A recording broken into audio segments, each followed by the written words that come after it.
The Iron Thrones consisted of numerous swords melted together, but Game of Thrones also had quite a collection of properly unique and iconic active weapons. 10. Lightbringer. The only sword with its name put in quote marks, Stannis Baratheon's weapon was part of his attempt to trick the prophecy.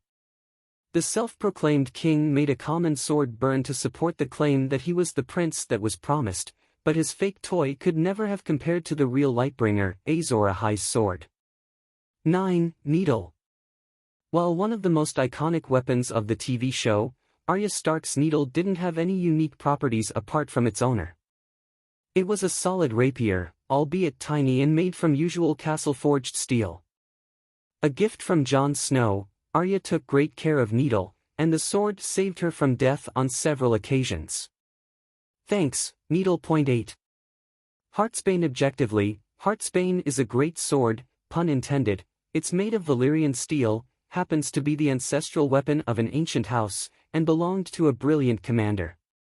It might have belonged to an insufferable arsehole, but Sam took care of that by stealing the familial weapon and handing it over to Jorah Mormont later. 7. Lion's Tooth. Speaking of swords with terrible owners, welcome to our shortlist within a shortlist, Joffrey Baratheon's weapons of bragging, and never battle. Lion's Tooth was the first sword little Joffrey had in Game of Thrones, and he didn't have it for long. After the brat attacked Micah, Arya threw it into the river where it disappeared forever. 6. Hearteater. Since no good mommy's boy could possibly survive the luxury of the Red Keep without an obnoxiously expensive weapon, Hearteater was crafted as Joffrey's new sword after Lion's Tooth drowned. It's the sword Joffrey made Sansa Stark kiss, and just like its predecessor, it never saw either a duel or a battle as a bragging sword. 5. Widow's Wail. Keeping up with the trend of increasingly edgy and provocative sword names, Widow's Wail was Joffrey's third and final sword.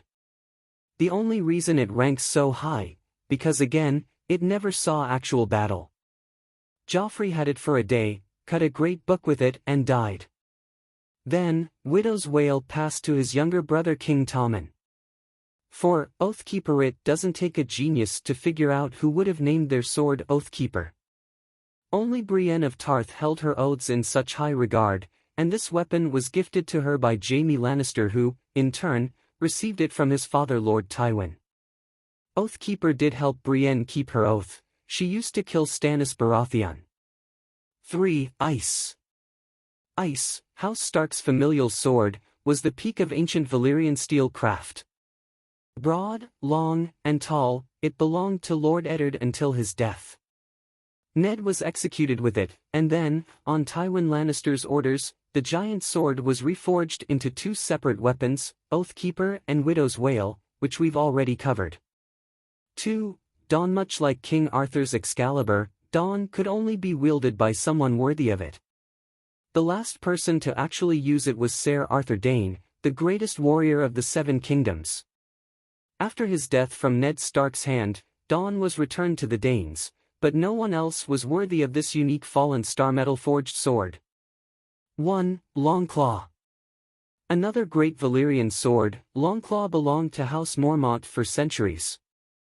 Jeor Mormont, the Lord Commander of the Night's Watch, passed it to Jon Snow after the latter saved his life, and Snow changed the pommel from the Bear of House Mormont to the Dire Wolf of House Stark. Longclaw is the most iconic sword in Game of Thrones, even if it's not as unique as Dane's Dawn or Azor Ahai's Lightbringer.